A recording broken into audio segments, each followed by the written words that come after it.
Salve pessoas, salve aí queridas e queridos alunos do terceiro ano do ensino médio. Como é que vocês estão passando? Espero que todos estejam bem. Bem, hoje nós vamos dar início ao conteúdo do segundo bimestre. Vamos estudar uma parte da matemática que está inserida dentro daquela proposta, daquela divisão que os parâmetros curriculares, o chamado BNCC atualmente, divide como tratamento da informação. O nosso conteúdo do primeiro bimestre, com análise combinatória e probabilidade, e incluindo agora a estatística básica, fazem parte desse grande contexto chamado tratamento da informação. Aqui na aula de hoje, vamos chamar de aula 1, nós vamos tratar dos elementos fundamentais, aplicações da estatística e algumas provocações que nós faremos previamente. Então, vou fechar aqui a minha imagem. Vamos ver se dessa vez eu consigo, que das outras vezes eu falei e não o fiz, não o consegui. De fato, não estou conseguindo novamente. Então, vamos lá. Questionamento. O que é estatística? Bem, não exatamente a grosso modo, nem estaremos conceituando assim de maneira muito superficial, não. Mas nós vamos dizer que é o significado, dessa palavra. Quer dizer que, enquanto ciência, ela se refere ao conjunto de ferramentas para obter, resumir e extrair informações relevantes de dados. E ainda que ela pretende encontrar e avaliar padrões mostrados pelos mesmos. Ela planeja levantamentos desses mesmos dados e delineia experimentos e comunica resultados de pesquisas quantitativas, certo? Vamos para o próximo quadro. Aqui algumas provocações, como será que todos os tipos de informações hoje são confiáveis, hoje em dia? Entendemos que não, Até porque, nesses tempos de pandemia, por exemplo, há um conflito de informações, inclusive entre providências a serem tomadas, A ciência, o Ministério da Saúde, que até um certo tempo atrás dizia uma coisa, e a autoridade máxima do nosso país, representante do executivo, falando uma outra, Cada um motivados por seus interesses, sendo que a motivação maior tem que ser de interesse geral da população, que é exatamente a de preservar as vidas. Mas em que consiste aí a importância da estatística? Ela está no auxílio ao processo de pesquisa que permeia todas as áreas do conhecimento.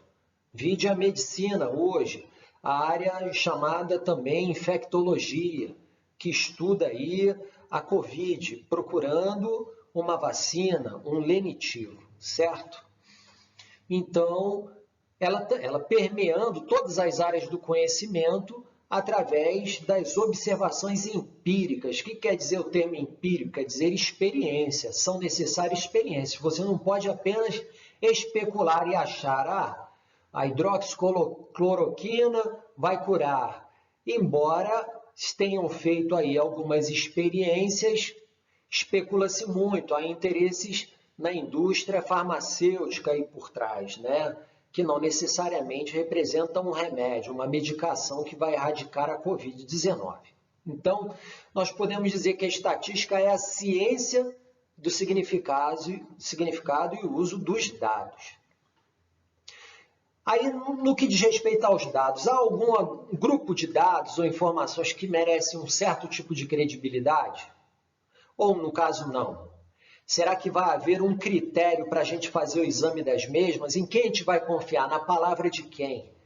No que diz respeito às informações, Então, nós precisamos de um critério, O critério científico hoje, ele é fundamental para salvar vidas, para oferecer bem-estar às pessoas. Não quer dizer que ele seja o ideal, mas ele é o que há de melhor. que nós temos hoje. Vamos seguir aqui o quadro. Bem, a resposta àquele questionamento anterior é que não há garantia nenhuma em nada.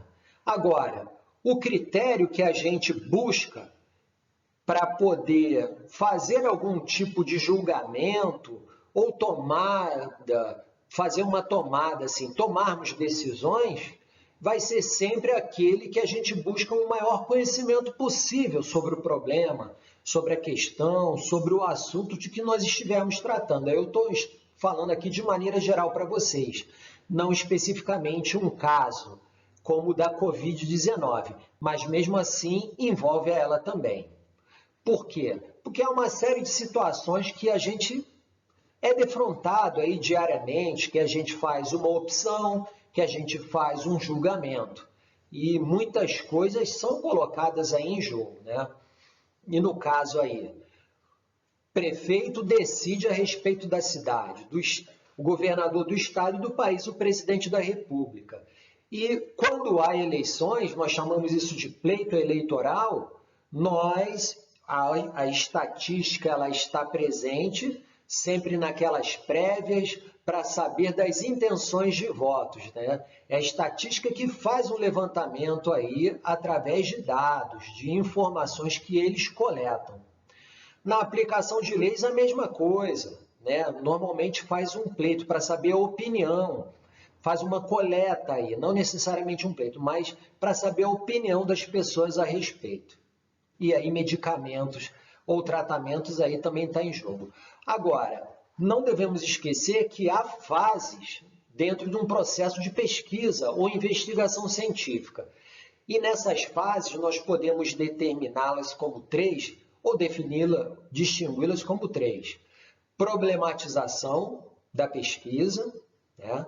Segundo, o planejamento e terceiro, a execução da pesquisa. Na problematização, nós vamos tentar fazer ali as perguntas corretas para a gente saber ali com que tipo de problema nós estamos lidando. No planejamento, as mesmas questões terão que ser reelaboradas a fim de obtermos respostas à altura, de maneira que a gente possa enfeixar os dados. E aí sim, a partir de então, das respostas dos dados coletados, a gente vai executar aí. Vamos para o próximo quadro. Bem, aqui um conceito de estatística, que como parte da ciência é responsável, primeiro, pela coleta, organização e interpretação de dados experimentais, assim como pela extrapolação, que extrapola, o que sai dos limites ali da amostra que é coletada. E a amostra é uma coisa que nós vamos definir hoje. Então, vejam só, a pesquisa científica, gente, ela requer a produção de um conhecimento novo, que é importante a gente ressaltar que algumas vezes se confunde pesquisa com estudo. Uma coisa não tem nada a ver com a outra. Entretanto, a diferença entre os dois está exatamente onde?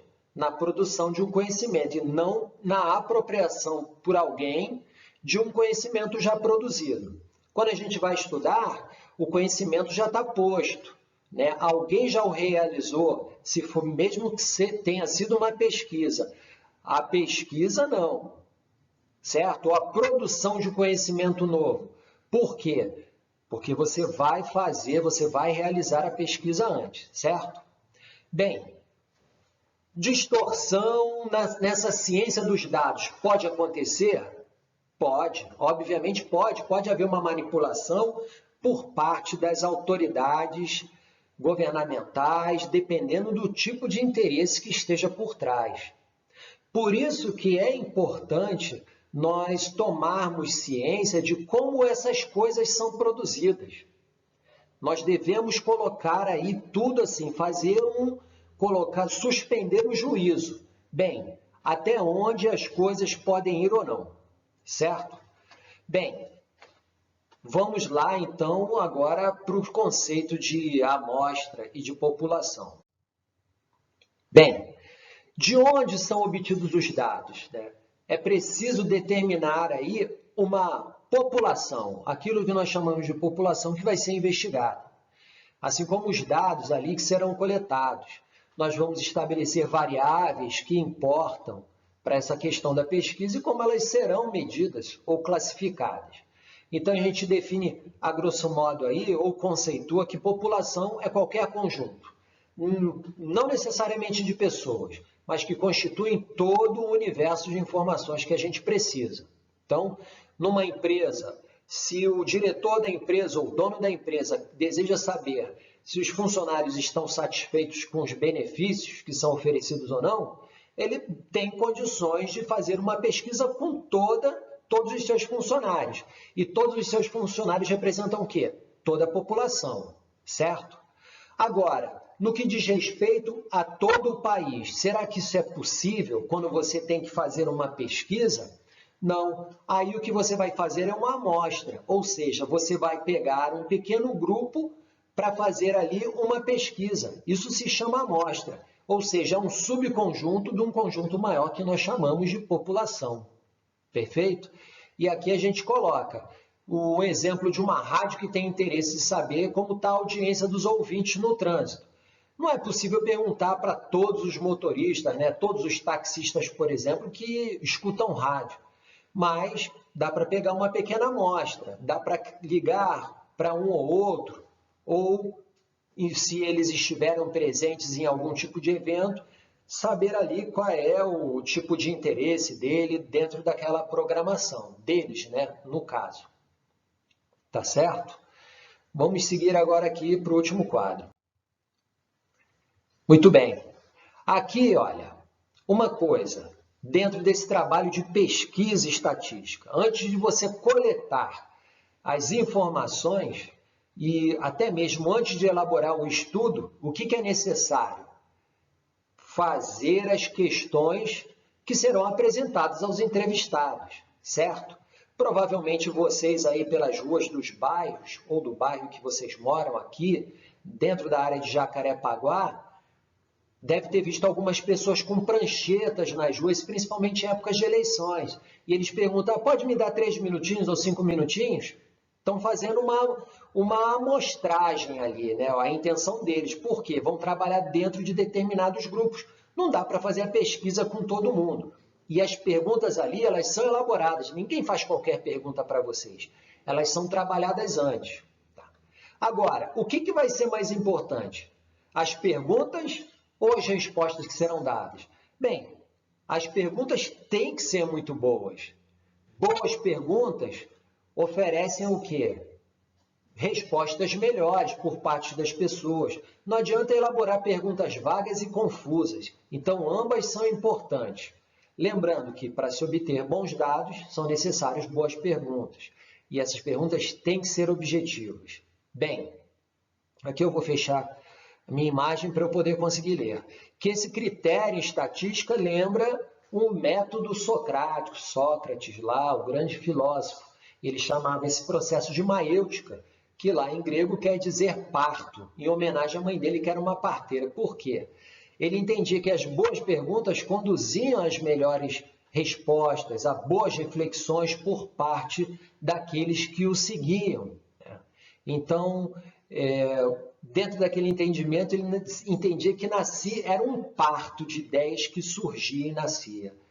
Valeu, galera. Por hoje é isso aí. Eu desejo a todos aí excelentes dias. Vamos seguir as orientações, ficar em casa, evitar aglomerações, tá certo? Um grande abraço, paz e bem a todos.